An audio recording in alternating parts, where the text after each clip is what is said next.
সবাইকে ওয়েলকাম আমার চ্যানেলে আরেকবার। এখন ভিডিওতে যে ব্যাপারগুলো দেখানো হবে সেইগুলো অনেকের ক্ষেত্রে, অনেকের কাজের ক্ষেত্রে বড় বড় সমস্যার কারণ। অনেকেই এই সামান্য জিনিসগুলো বুঝতে পারে না, বারবার জিজ্ঞেস করে যে ম্যাম কীভাবে এগুলো করব, এটা কোন অপশানে গেলে পাওয়া যায়, একটুখানি ক্লিয়ার করে দিন। তাই একটা ভিডিও দিয়ে রাখলাম চ্যানেলে, যাদের প্রবলেম হবে আশা করি তাদের এই ভিডিওটা খুব কাজে আসবে। 3টে প্রবলেম আমি সলভ করে দেবো এই ভিডিওতে। এক হচ্ছে কিভাবে পেজ ট্রান্সলেট করতে হয়, নেক্সট হচ্ছে পেজ কী করে ডেস্কটপ করতে হয় বা ডেস্কটপ থেকে নর্মাল পেজে ফিরিয়ে আনতে হয়, আরেকটা হচ্ছে সিপিএক্স ইস্যু। পেজ কী করে ডেস্কটপ করতে হয় সেটা অনেকে বুঝতে পারো না, তারা বারবার জিজ্ঞেস করছো যে কী করে ডেস্কটপ করব, কোন অপশানে গেলে ডেস্কটপ পাবো। তো ক্রোম থেকে আমি নর্মালি মাইক্রোওয়ার্কারে কাজ করি, ক্রোমটা কী করে ডেস্কটপ করতে হয় দেখিয়ে দিচ্ছি। অনেক রকম সার্চের কাজে যখন আমাদেরকে কোনো কিছু সার্চের প্রুফ দিতে হয় তখন আমাদের পেজটা ডেস্কটপ করতে কাজে লাগে। ইউটিউবে যখন কোনো ভিডিও আমরা খুঁজি, ডেস্কটপ করে খুঁজলে আমাদের খোঁজাটা অনেক সহজ হয়ে যায়। তো তাদের ক্ষেত্রে বলে দিচ্ছি কী করে ডেস্কটপ করতে হয়। পেজের একদম ওপরে ডান দিকে 3 ডটসে যাবে, 3 ডটসে গেলে দেখো এরকম অনেকগুলো অপশান আসবে। একটু নিচের দিকে দেখো, একদম নিচের দিক থেকে 1 2 3, নিচের দিক থেকে 3 নম্বর অপশান হচ্ছে ডেস্কটপ সাইট। এই অপশানে গেলে যে কোনো পেজকে তোমরা ডেস্কটপ করতে পারবে। আমি একটা নর্মাল যে কোনো জিনিস সার্চ করছি, যেমন ধরো bing.com সার্চ করলাম, bing.com সার্চ করে এখানে কোনো কিছু একটা সার্চ করতে চাইছি, ঠিক আছে।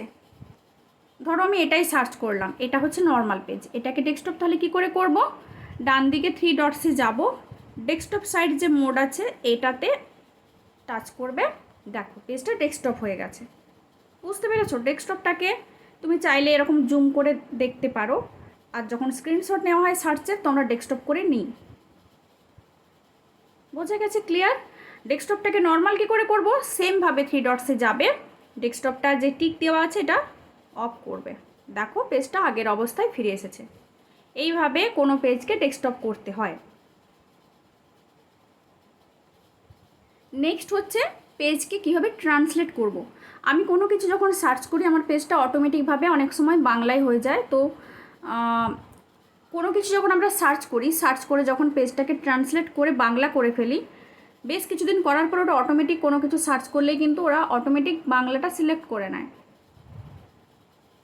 সেক্ষেত্রে কী করবে আমি বলে দিচ্ছি। এই তো আমার পেজটা আছে, ঠিক সেমভাবে ডান দিকে 3 ডটসে যাবে, 3 ডটসে যেয়ে এখানে দেখো ট্রান্সলেট অপশান পাবে, ওপর থেকে খেয়াল করে করে একদম একটু নিচের দিকে আসবে, এই যে ট্রান্সলেট অপশান আছে ট্রান্সলেটে যাবে। আমার অটোমেটিক এটা বাংলা ছিল বলে ওরা বাংলা ক্যাচ করে নিয়েছে। আমি ধরে নিলাম তুমি এটা অন্য ল্যাঙ্গুয়েজে সেট করবে। কি করবে দেখো, এই যে পেজ ট্রান্সলেটের পাশে একটা সেটিং আইকন দেখছো, পেজ ট্রান্সলেটার, আরেকবার রিফ্রেশ করি, রিফ্রেশ করলে ব্যাপারটা বুঝতে পারবে। এই যে আনডু আর ট্রান্সলেটের মাঝে যেটা আছে এরকম অপশানে যাবে। এখানে দেখো তুমি যদি না এটা বাংলা করতে চাও তাহলে নেভার ট্রান্সলেট দিস সাইট করবে, আর যদি তুমি বলো যে অন্য ল্যাঙ্গুয়েজে সিলেক্ট করবো, এই যে মোর ল্যাঙ্গুয়েজ অপশান আছে, এখানে যে এত কিছু ল্যাঙ্গুয়েজ আছে তোমার যেটা ইচ্ছা হবে তুমি সেটা সিলেক্ট করতে পারো। নর্মালি আমার বাংলা আর ইংলিশটা লাগে বলে ওটাই করা থাকে, ইংলিশটা সবার কমন, ইংলিশটা থাকবেই। আর বিভিন্ন প্রয়োজনে বাংলা অনেক সময় করতে হয়, যেমন বিভিন্ন রকম সার্চের কাজ করি, চাইনিজ ল্যাঙ্গুয়েজ থাকে, কোরিয়ান ল্যাঙ্গুয়েজ থাকে, এই সব প্রবলেমগুলো সলভ করার জন্য অনেক সময় এটা বাংলা করে নিই নিজের সুবিধার জন্য। এটা আবার তুমি চেঞ্জও করে নিতে পারবে, ঠিক আছে। এই যে আনডু আছে, এটা করে নিলে অটোমেটিক এটা আবার ইংলিশ হয়ে যাবে, ঠিক আছে। এইভাবে পেজকে ট্রান্সলেট করতে হয়। নেক্সট সিপিএক্স ইস্যুটা কি বুঝিয়ে দিই। যখন আমরা কোনো সময় পেজটা রিফ্রেশ করছি, রিফ্রেশ করলে ওখানে একটা সিপিএক্স রিসার্চ বলে অপশান আসে। অনেকেই বলে যে আমার সিপিএক্সের চাকা ঘুরেই যাচ্ছে কিন্তু থামছে না, তাহলে কি আমি নেক্সট রিফ্রেশের জন্য ট্রাই করতে পারি?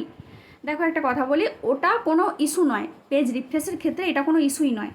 এক পেজটা রিফ্রেশ করতে গেলে একটা নির্দিষ্ট টাইম আমাদের মেনটেন করতে হয়, মিনিমাম 15 থেকে 20 সেকেন্ডের রিফ্রেশের টাইমের গ্যাপটা রাখতে বলা হয়, তাহলে অটো রিফ্রেশের জন্য পেজটা ব্যান খাওয়ার মানে সম্ভাবনাটা অনেকটাই কমে যায়।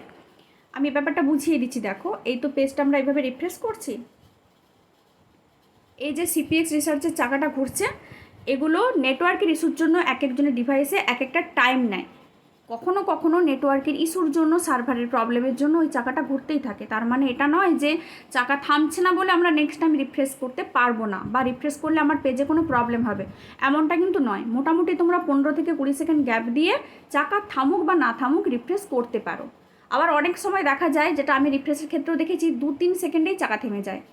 তার মানে এই নয় যে 2-3 সেকেন্ডে চাকা থেমে গেছে বলে আমি আবার রিফ্রেশ করবো কারণ আমার চাকা থেমে গেছে, এটা কিন্তু কোনো ব্যাপার নয়। টাইম গ্যাপটা তোমাকে দিতে হবে, এটাই হচ্ছে মেন কথা। সিপিএক্সের ওই সার্কেল চাকা থামুক বা না থামুক সেটা কোনো ইস্যু নয়। তাই যারা মনে করো যে কখনো কখনো আমাদের ডিভাইসে এমন হচ্ছে যে চাকা ঘুরেই চলছে, আমরা রিফ্রেশ করতে পারছি না, এইসব ভুল ধারণা, এগুলোর সাথে রিফ্রেশের কোনো সম্পর্ক নেই। মোটামুটি একটা টাইম তোমরা গ্যাপ দেবে, গ্যাপ দিয়ে পেজ রিফ্রেশ করতে পারো।